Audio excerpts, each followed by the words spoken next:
Y vamos a saludarlo. Juan Martín, buen día, ¿cómo te va? Roberto Espinosa te saluda. ¿Qué tal, Roberto? ¿Cómo te va? ¿Me escuchás ahora? Te escucho perfecto. Un lujo, una maravilla. Bien, Juan Martín, estamos diciendo un día fantástico, lindo, agradable, muy bueno en lo climático, y decíamos es un buen momento para repasar lo que ha sido ese contexto histórico de la declaración de la independencia de nuestro país allá por el 9 de julio de 1816, ¿no? En Tucumán. ¿Cómo se debe empezar a describir ese contexto que rodeó a ese hecho histórico?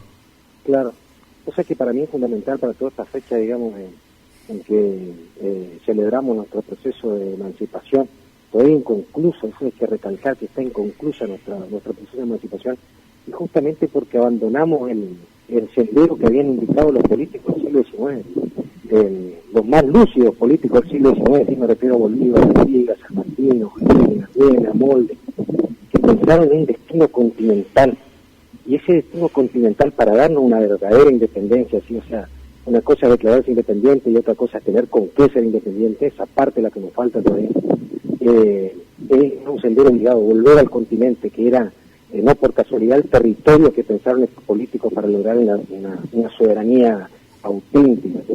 Y el 9 de julio tiene eso, tiene esa soberanía auténtica, porque tiene la propia declaración, dice Provincias Unidas de América del Sur. Ahí hay toda una declaración, un objetivo que bueno, que fue mal logrado, fuimos totalmente derrotados, y en la mitad del siglo XIX se conformaron esos pequeños estados-nación que nos cobijan ahora y escribieron historiografías nacionales según su conveniencia, que era la del puerto de salida de una materia prima y nada más, donde pronto empezaron a sobrar pobladores para el cual no le alcanzaba el alero ni el puchero, ¿sí?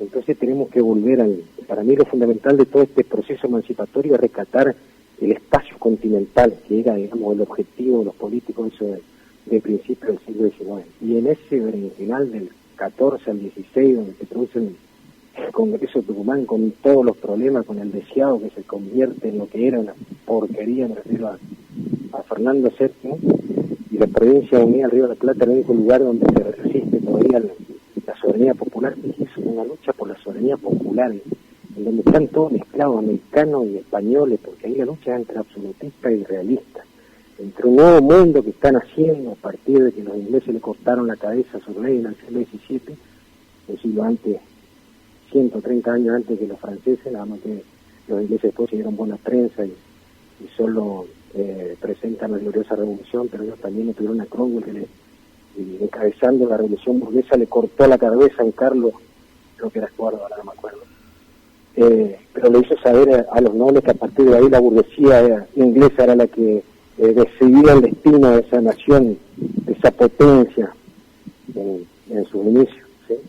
Y bueno, esa soberanía popular cruzó el Atlántico y llegó para acá y nos entreveró todo, y en ese sueño de soberanía popular, que también eso es interesante, porque soberanía popular tenía mucho significado de acuerdo a quienes se embanderaba con ella, ¿sí? Y una cosa es la soberanía popular en las élites portuarias, el ejemplo de Buenos Aires es una, lo único que querían era mantener sus pingües negocios y abandonar a la trazada de España para no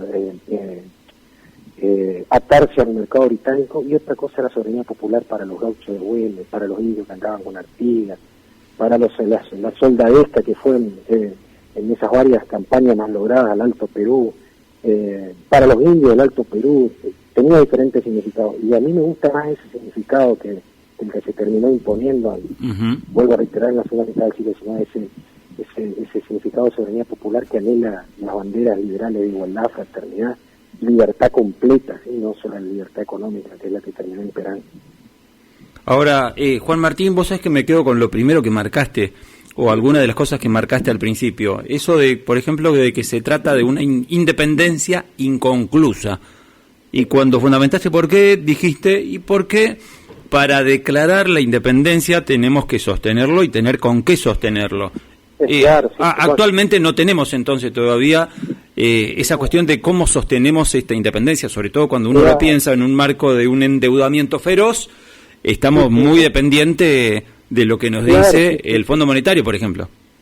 Claro, totalmente. Digamos, a partir del siglo XIX los americanos del sur y del centro y del norte también, incluido México, tuvimos, digamos, una independencia, si se quiere jurídica, pero muy lejos estamos de llegar a la independencia económica, que es la que da la verdadera independencia, la que hace a las naciones verdaderamente soberanas, ¿sí?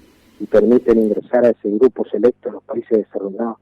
Por eso digo yo que tenemos que retomar esa bandera de esos objetivos de los políticos del siglo XIX. Tenemos que sacarle el bronce que le pusieron en el siglo XIX para que no sirva más para nada.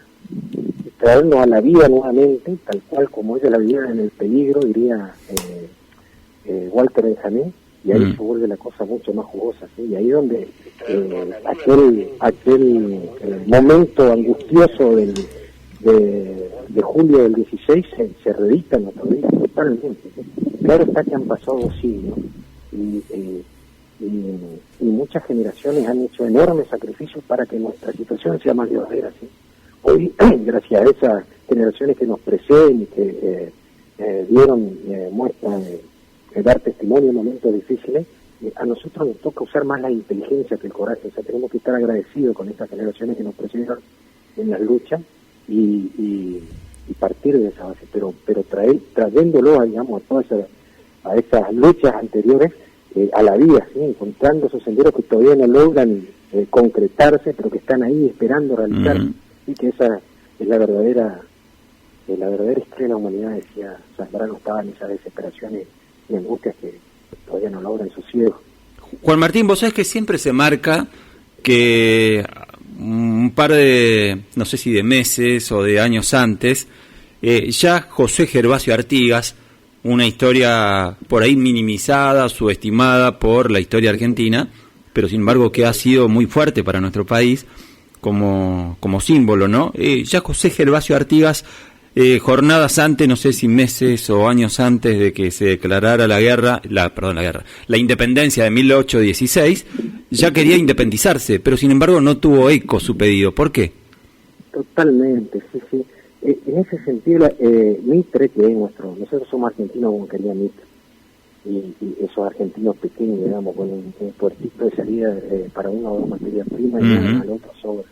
Y eso, y un progreso cultural a costa de un antiprogreso permanente. No quiero decir con esto que el sector primario no sirve para el sector primario es importantísimo, tenemos que aprovechar esa ventaja comparativa. Claro. Pero esa ventaja comparativa tiene que ser útil para la Argentina, no útil para que el mundo compre barato. Claro. Entonces, el Mitre que nos definió como argentinos es Argentina, es paísitos pequeños que somos hoy, igual que Uruguay, que Paraguay, todos países pequeños con un futuro difícil. Sepultó esa lucha, ¿sí? Hay una famosa carta con Vicente Fidel López, donde ambos se congratulan de haber sepultado históricamente a Artigas, y esta fecha quedó hoy en día sepultada, y Artigas ha multiplicado el proceso de otro país pequeño que es el Uruguay, porque el Uruguay también se da su propia internacional nacional del siglo XIX, y recupera a Artigas, que primero tenía como un bandido en la élite montevideana, lo recupera y lo transforma en héroe nacional, recortándolo y haciéndolo, digamos, una figura de bronce totalmente inútil para las generaciones posteriores. Y la Artigas es el Washington de América del Sur. Juan Martín, vos sabés que te escuchamos con mucha interferencia. ¿Estás afuera? ¿Hay mucho viento? Da la sensación de mucho viento, me encierro, sí. Porque se escucha con mucha interferencia, con mucho viento, sí, y estabas hablando en relación a la figura de Artigas, y nosotros estábamos diciendo recién que es una figura tal vez subestimada o minimizada en la historia argentina, sin embargo fue alguien referencial, ¿no? Muy fuerte. ¿Compartís esto de que la figura de Artigas debe ser todavía mucho más ponderada en nuestro país? Se lo toma como un héroe de Uruguay, nomás de la banda oriental, pero me parece que fue mucho más que eso, ¿no? Totalmente. Si ahora que me haces esa pregunta, me doy cuenta que no me han escuchado nada de lo que dije. Claro, no, porque se había entrecortado, sí. Sí, eso que vos acabas de decir, yo lo cuento con una anécdota que la relación en una carta que le escribe Bartolomé Mitre, que es el que nos creó como argentino pequeño, nacionalmente del siglo XIX, se congratula en una carta a Fidel López con supuestamente discute cuestiones de la historiografía nacional que ellos están inventando. Se congratula con el hecho de haber sepultado históricamente a Artigas, ¿sí? Y en esa sepultura histórica de Artigas está sepultado nuestro futuro. Entonces nosotros tenemos que ir ahí y desenterrar a ese Artigas federal, a quien Larrañaga decía el Washington, probablemente era el Washington de América del Sur. Y ahí volvemos al proyecto continental, un proyecto que integra a todas las regiones y no solo el puerto de salida. Ahí aparece la soberanía popular en concreto, donde Artigas reparte la tierra entre sus hombres, donde Artigas protege al desarrollo de la artesanía incipiente, que tengamos digamos, dando base sólida a la independencia económica. Y ese Artigas quedó olvidado en el Paraguay, tanto así que cuando se funda el paísito en la década de la década del 20, principio del 30, el Uruguay, ¿sí?, que es el Uruguay, decía Alberto Metol Ferrer, el Uruguay, decía que el Uruguay era la creación de los ingleses, porque la banda oriental era el Río de la Plata, la provincia cisplatina era los brasileños y el Uruguay fue una creación de los ingleses. Cuando se funda el Uruguay, otro paísito pequeño como el nuestro, lo buscan a Artigas y Artigas le contesta que ya no tiene patria. Y nosotros, Artigas es el desterrado perfecto, porque no tiene patria a la que volver, y nosotros tenemos que devolverle esa patria a Artigas para tener posibilidad de una independencia verdadera, ¿sí?, tal cual la soñaba y aspiraba. Y no solo que soñaba, sino que actuaba, digamos, con hechos concretos. Bueno, el reglamento para el fomento de la campaña en 1815 es repartir tierras entre el pueblo llano, y ahí lo está verdaderamente dándole soberanía, porque está dando las herramientas para prosperar, ¿sí? No son declaraciones de principio, no es la traducción de Rousseau, sino que es la propiedad de la tierra para que se enriquezcan, y al mismo tiempo que se enriquezcan a la sociedad en su conjunto, ¿sí? No, Artigas es una maravilla, hay que recuperarlo. Y es cierto lo que señalaste antes, que se declaró la independencia un año antes en el Congreso del Oriente, y Córdoba envió diputados a los dos congresos, envió diputados al Congreso de Oriente, en Arroyo de la China, que es donde queda Concepción del Uruguay, y luego el 29 de junio, o sea, declaró el 29 de junio de 1815, la provincia del Litoral y la banda oriental y Córdoba declaró la independencia en el Congreso de Oriente, y luego Córdoba también declaró la independencia en julio del 16, el año después. Pero sí, Artigas la había declarado un año antes, y sin que nadie dijera nada de toda potencia extranjera. ¿Sí? En el Congreso Tucumano se tuvo que hablar después y agregar de toda potencia extranjera, porque había ciertos diputados, digamos, que estaban más preocupados por el orden, para volver a los negocios ya vinculados al mercado británico, traer a cualquier potencia que garantice, digamos, ese orden. Es un monarca de cualquier potencia para que les garantice ese orden.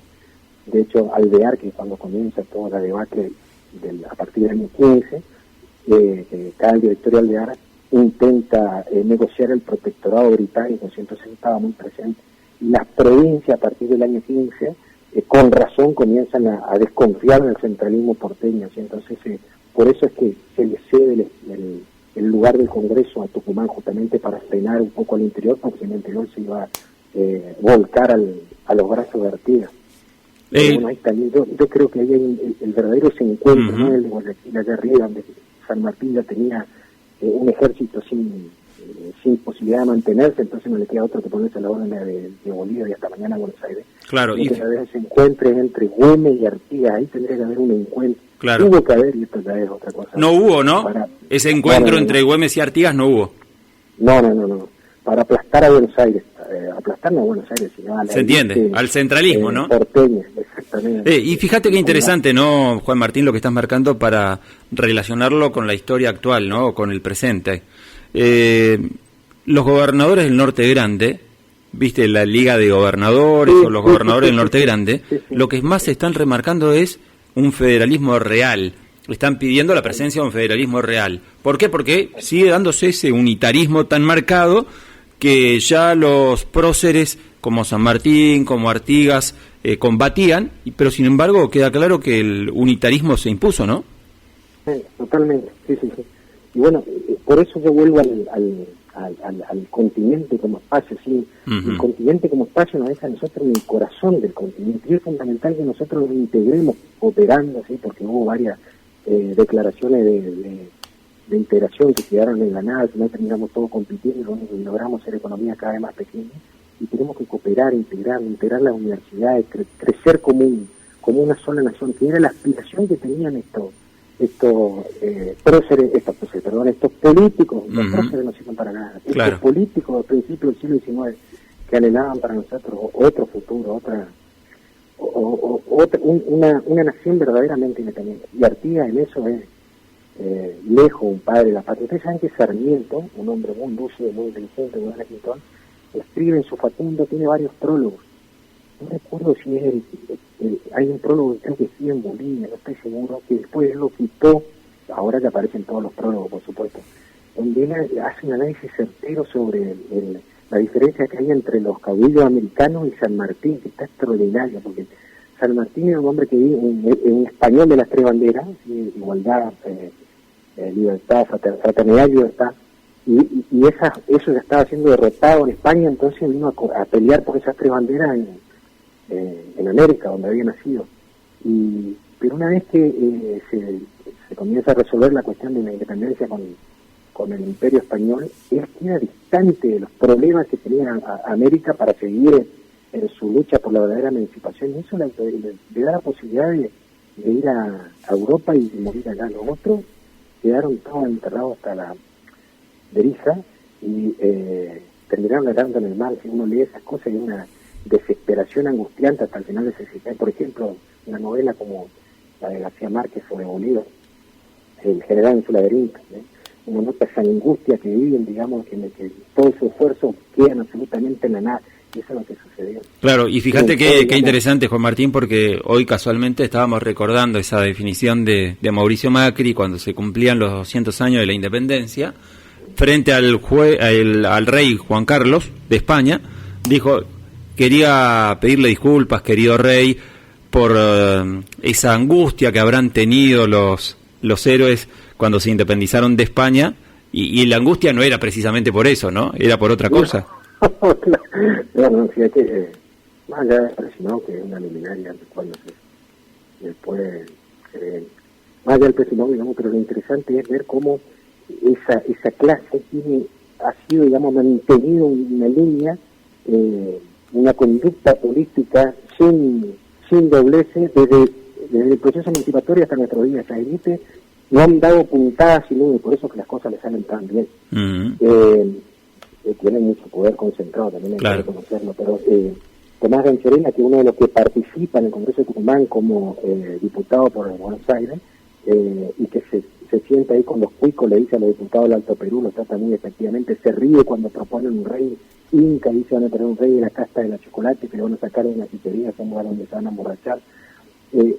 Señalaba una idea similar a esta de Presinó, que ahora que Tomás Gancherena era un hombre más preparado, señalaba que no entendía cómo estos pueblos querían ser gobernados por una rey.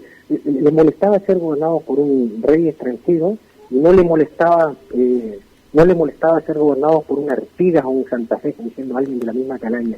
Y agregaba: antes que suceda eso, o sea, antes que seamos gobernados por una Artigas o Santa Fe, decía Tomás de Serena, prefiero ver el pueblo reducido a ceniza. Y de hecho lo hicieron. Qué increíble, ¿no? Sí. Bueno, desde que pudieron lo hicieron. Qué increíble. Totalmente. Genial, Juan Martín, es una gran definición como para el cierre de esta charla que hemos tenido, porque era interesante, nos parecía interesante, por supuesto, graficar ese contexto, ese marco en el que se concretó este Día de la Independencia, y proyectar precisamente en lo que viene, ¿no? En esa patria grande que soñaban San Martín, Artigas, Bolívar, todavía no se terminó de plasmar, ¿no? No, totalmente. Digamos que gracias a las luchas que nos precedieron, la cordillera que tenemos que cruzar no es tan difícil, ¿sí? Pero lo mismo, también hay vicisitudes. Todavía nos falta, pero tenemos que tener ese objetivo en mente, si no, nunca vamos a concretar. Esperemos. Teniendo el objetivo claro. Es un primer paso, ¿sí? Y si tenemos que recuperar ese destino continental, tenemos que volver a ser americanos y a cultivar el arte de ser americano, decía Leopoldo Marechal también en otro momento, para la Argentina. Mira, vos sabés que yo en ese criterio tengo una llama de esperanza. Por ejemplo, casi es un hecho, o uno nunca sabe hasta que se termine de concretar, pero pareciera ser un hecho que Lula va a recuperar la presidencia en Brasil, y ya el dirigente brasileño, Lula, ha tirado la idea de impulsar una moneda sudamericana. Y a lo mejor eso termina afianzando un poco esa premisa de una patria grande. Uno estima esto más con una llama de esperanza que con elementos concretos.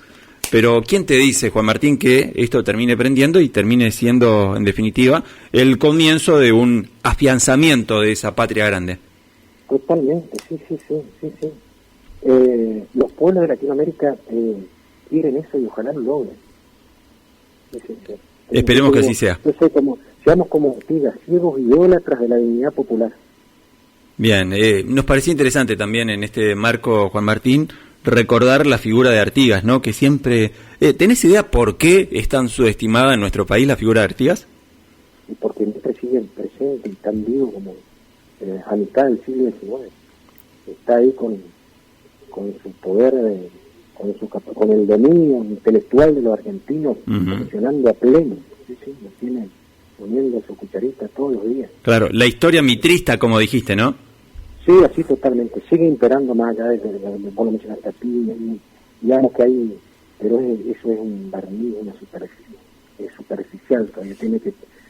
hay una urna ahí abajo que está esperando juntarse con raíces más firmes, que yo calculo que con ese trabajo se puede hacer que florezca algo. Bien, Juan Martín, un abrazo grande y gracias por la charla. No, al contrario, abrazo para usted. Abrazo grande. Haya pasado Juan Martín Alvarado, historiador, haciendo un raconto de lo que ha sido la independencia argentina aquel 9 de julio de 1816, en ese contexto que tanto nosotros mencionamos porque decíamos, no se trata solamente de un hecho que hay que hacer un acto protocolar y hablar en circunstancia, sino recordar firmemente y accionar como hubieran hecho las personas que en definitiva terminaron concretando nuestra independencia, y ese legado cumplirlo, ¿no? Ese legado de grandeza que, como decía Martín, todavía no se cumple y está lejos de cumplimentarse, ¿no? Esa patria grande no todavía afianzada, no todavía afirmada, como lo analizaba nuestro historiador Juan Martín Alvarado.